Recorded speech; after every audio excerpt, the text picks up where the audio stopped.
ce sont des films qui sont, je trouve, d'une grande actualité. C'est-à-dire qu'on a à l'heure actuelle un retour du bâton. Bon, on a vu le problème de la contraception et de l'avortement. On sait tout ce qui s'est passé il y a une quinzaine de jours ou 3 semaines en Pologne, par exemple, avec cette femme qui est morte parce que des médecins n'ont pas voulu l'avorter alors que son fœtus n'était pas viable et qu'il est mort dans elle. Elle a fait une septicémie. Bon, je rappelle brièvement parce que tout le monde n'est peut-être pas au courant.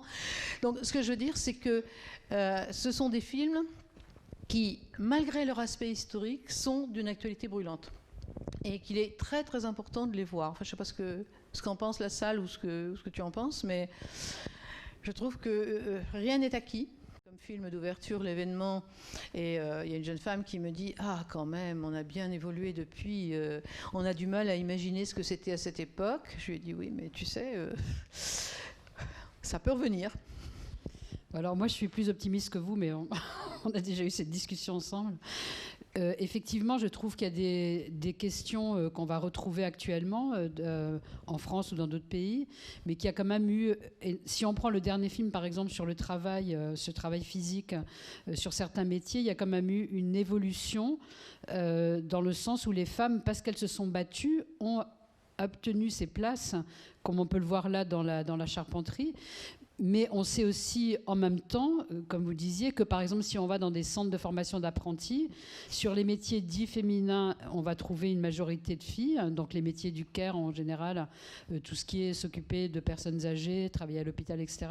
Et que dans les métiers plus techniques, je prends l'automobile par exemple, on va trouver plus de garçons. Mais il y a aussi aujourd'hui des filles, enfin moi je vois des jeunes filles ou des jeunes femmes qui par exemple en automobile ou on va dire dans des métiers considérés donc comme masculins, vont faire leur place et vont se battre. Et il y a des garçons qui les soutiennent. Ça, c'est nouveau aussi. Nouveau, oui, ça, je suis d'accord. C'est-à-dire qu'il y a des jeunes garçons qui ont très bien compris qu'en fait, les femmes, elles avaient aussi des choses à apporter et qu'ils pouvaient très bien se séparer, en fait. Donc ça, pour moi, ça a changé. Et c'est pour ça que ça me rend optimiste sur l'avenir. Sur le soutien des hommes, je suis d'accord. Enfin, d'une minorité d'hommes, mais quand même, qui sont là. Oui. Enfin, je trouve que pour travailler beaucoup avec des lycéens, apprentis, etc., je pense qu'il y a vraiment un changement très net de mentalité. Ça ne veut pas dire que tout est acquis, mais en tout cas, les choses peuvent se dire. Hein, et je pense que le fait de dire et d'en parler, c'est déjà beaucoup, en fait, de pouvoir s'exprimer librement sans que ça soit... sans que les filles restent muettes, par exemple. On voit ces jeunes femmes dans le premier film, ces lycéennes, qui parlent à la fois de comment ça se passe dans leur famille par rapport au père, notamment, et à la différence, en fait, de fonction dans la famille entre les femmes et les hommes, mais aussi avec les garçons dans leur classe. On sent que là, c'est difficile, quoi. Oui. Si on prenait des jeunes filles maintenant de 15-16 ans, je pense qu'on aurait, en tout cas, on aurait des choses un peu différentes. Alors oui, là-dessus je suis d'accord. Il y a quand même une plus grande compréhension des garçons, de la part des garçons, hein, je veux dire. Néanmoins, je pense, bon, moi aussi j'ai été très très longtemps enseignante, je suis en retraite depuis 2 ans, dans le secondaire et dans le supérieur. J'ai remarqué dans le secondaire, pas dans le supérieur, mais dans le secondaire, du temps où j'y étais, que des garçons qui étaient justement plus à tendance métier artistique, etc., selon les milieux, selon les quartiers, selon les établissements, étaient catalogués. C'était des PD, c'était ceci, c'était cela. Et je parle de ça il n'y a pas si longtemps. Je sais bien que je suis une vieille dame, mais c'est pas si vieux que ça quand même. Donc ça, c'est... Alors, j'ai l'impression que les filles ont gagné quand même un petit peu, oui, je suis d'accord. Moi, la question que je me pose, c'est pas est-ce qu'elles ont gagné des choses maintenant, c'est est-ce que ça va perdurer. Mais les garçons ont encore un sacré travail à faire, je crois. On voit quand même entre 77, donc vous voyez qu'il y a encore toute cette question de l'avortement où la loi est passée, mais il y a encore beaucoup d'avortements qui se font à l'étranger, notamment par le biais, elle parle du planning familial et du MLAC. Donc le MLAC, c'était le mouvement pour la liberté de l'avortement et de la contraception, qui était beaucoup plus, on va dire, radical que le planning familial, mais en fait les deux se complétaient. Et donc il y avait à l'époque donc encore des personnes qui partaient en car, notamment en Grande-Bretagne, le car, le bateau, qui allait donc dans des pays où l'avortement était plus facilité. Donc ça, par exemple, ça a changé maintenant, oui. Même s'il y a encore des femmes qui n'arrivent pas à temps pour des questions aussi de rendez-vous, de délai, puisqu'on sait que les délais, suivant les pays, sont plus ou moins longs. Donc maintenant, il y a des femmes qui vont avorter en Espagne où les délais sont plus longs. Donc on a encore cette question, évidemment, même s'il y a des lois. Ce qui a changé aussi quand même par rapport à des jeunes filles de cette époque, c'est que la pilule est possible pour des adolescentes, donc des mineurs. Ça, c'est un énorme changement. Enfin, quand on référer aux parents, oui, voilà, tout à quand fait. on en parle avec des lycéennes et avec des lycéens, c'est évident que ça, c'est une avancée incroyable. Juste un mot aussi sur le MLAC, puisque vous l'évoquiez, oui, mouvement de libération, avortement, contraception. Il a aussi beaucoup fait pour la libéralisation de l'avortement par la méthode Karman. Il a quand même beaucoup. Alors la méthode Karman, c'est la méthode par aspiration, pour ceux qui ne connaissent pas. Et ça a quand même pas mal simplifié les choses, puisqu'avant, c'était le curetage systématique, avant la méthode Karman. Enfin, ce qui change surtout, c'est que le MLAC a introduit aussi l'avortement, donc fait dans pas à l'hôpital, hors de l'hôpital, hors du milieu hospitalier. Il y a l'exemple de la commune d'Aix dans les années 70 qui à la fois pratique donc l'accouchement à domicile et l'avortement, donc avec cette fameuse méthode Karman qui se faisait souvent sans anesthésie et avec donc par des militantes. Par exemple, Delphine Seyrig a prêté son appartement plusieurs fois à Paris pour ce type d'avortement. Donc on était à cette époque-là entre deux. Il y avait aussi cette revendication de sortir du milieu médical et en fait, c'est toute la période aussi notre corps nous-mêmes, donc de récupérer en fait aussi une certaine gestion de son propre corps dans la maternité ou dans l'avortement. Donc c'est vrai que ce sont des thèmes qui ne sont pas évoqués directement, mais qui sont en fond dans le premier film, dans 12 fois impur. Quand on voit la mère, alors la dame que vous voyez qui a 59 ans dans le film, Fernande, c'est la mère d'Anita Pérez en fait. Qui explique donc que si son mari n'était pas décédé, en fait, elle aurait certainement été moins libre. Donc ça aussi, c'était des thèmes qui étaient quand même très tabous. Et là, on les voit s'exprimer très librement sur ces questions-là. Et face à ses filles, puisque l'autre personne qui fait l'entretien avec elle, c'est une sœur d'Anita. Oui. Oui, on le comprend quand elle dit, nous sommes partis, comment tu as réagi, etc. Oui. Et d'ailleurs, pour continuer là-dessus, vous avez vu la scène où elle harcèle en fait des hommes. J'ai adoré, moi. Alors bon, le son est pas très bon parce qu'en fait elles m'ont expliqué, là j'en ai parlé avec elles il y a pas longtemps, elles avaient des micro-cravates sur elles et les cadreurs, parce que c'est en fait ces deux copains elles qui cadraient, ils étaient évidemment, c'était une caméra cachée, donc il fallait avoir le son, pouvoir filmer en même temps, donc c'était pas si facile. Et vous avez vu les réactions des hommes, il y en a carrément qui sont complètement tellement sidérés qu'une femme puisse leur proposer de leur payer un pot au café, qui sont tout gênés, ils savent plus où se mettre. Donc elles ont dit qu'elles avaient énormément ri quand elles ont fait ça. Et c'est vrai que ça, c'était pratiqué en fait d'aller de faire ce genre dans le métro, des nanas mettaient les mains aux fesses de mecs aussi. Il y avait quelques gros comme ça radicaux. Et ça, on le voit aussi dans un film américain où des femmes en fait allaient sur des vélos avec des sifflets. Et quand il y avait des hommes qui agressaient d'autres femmes, elles se mettaient à siffler fort. Et donc du coup, ça les faisait partir. Donc il y avait des actions comme ça, mais il y avait effectivement pas cette idée que ça pouvait devenir un délit, mais c'était déjà évidemment présent.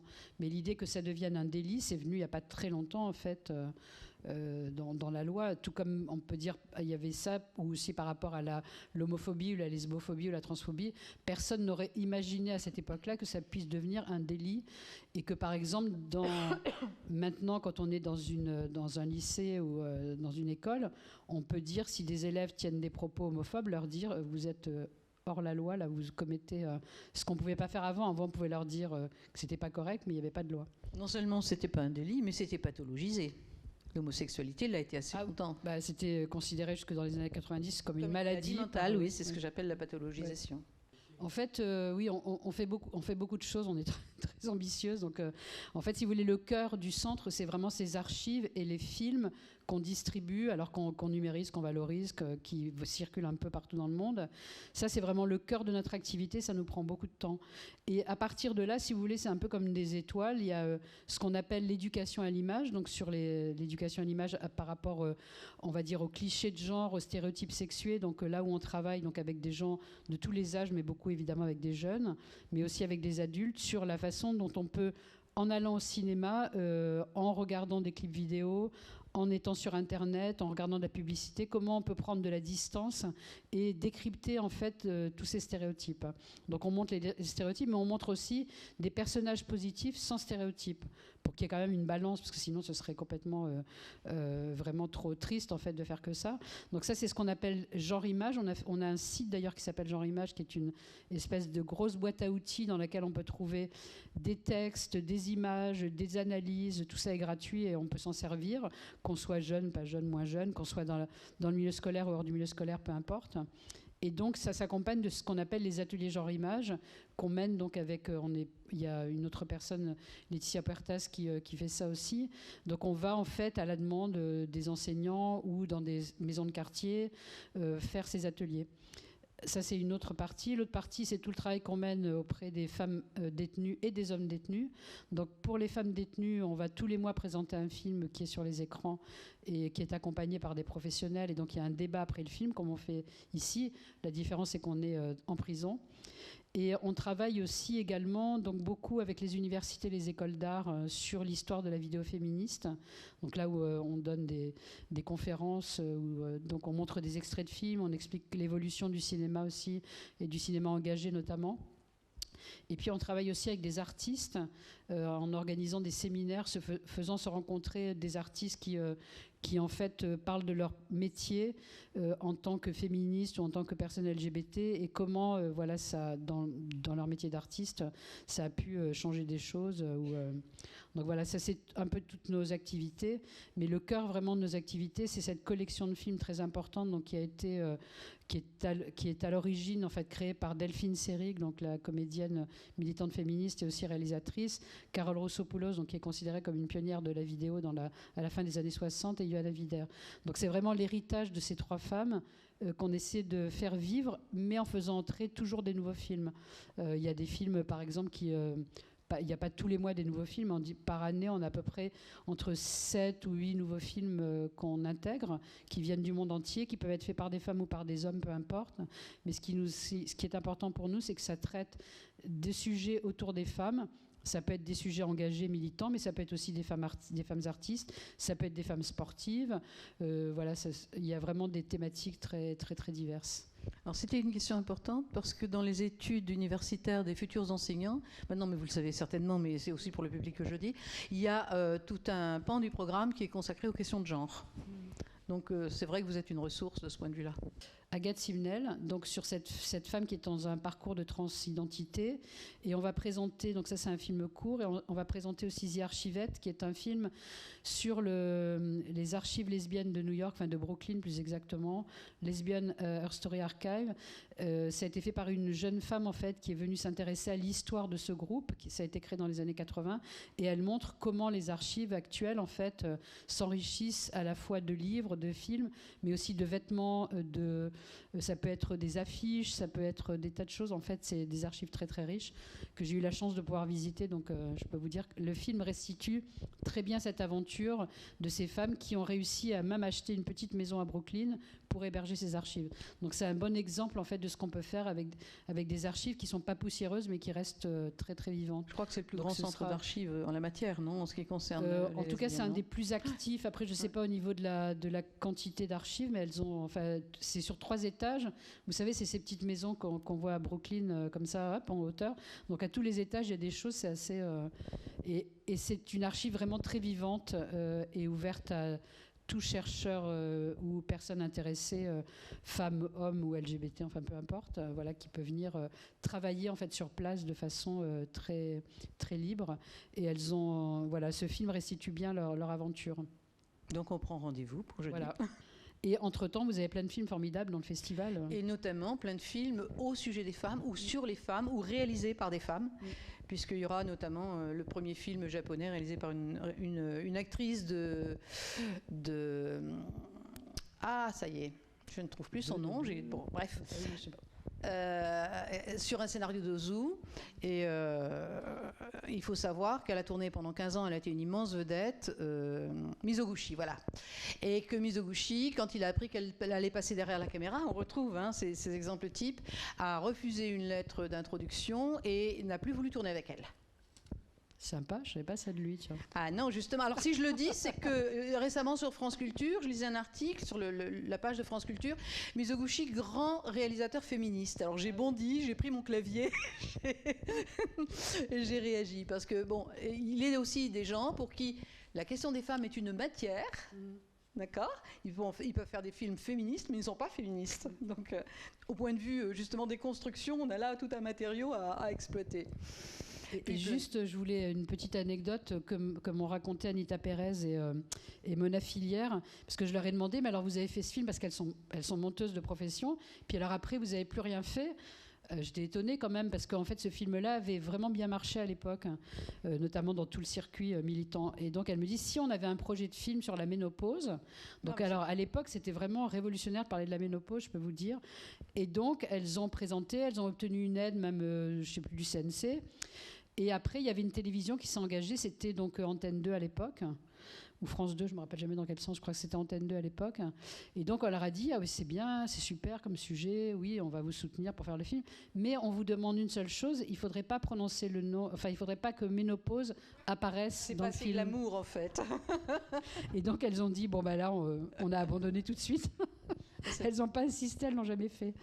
Bon voilà, c'est pour vous dire que peut-être maintenant, si on allait avec un scénario sur la ménopause, je ne dis pas que ce serait facile, mais je pense qu'on ne ferait pas enlever le mot ménopause à la télévision française. Voilà, pour une note d'espoir.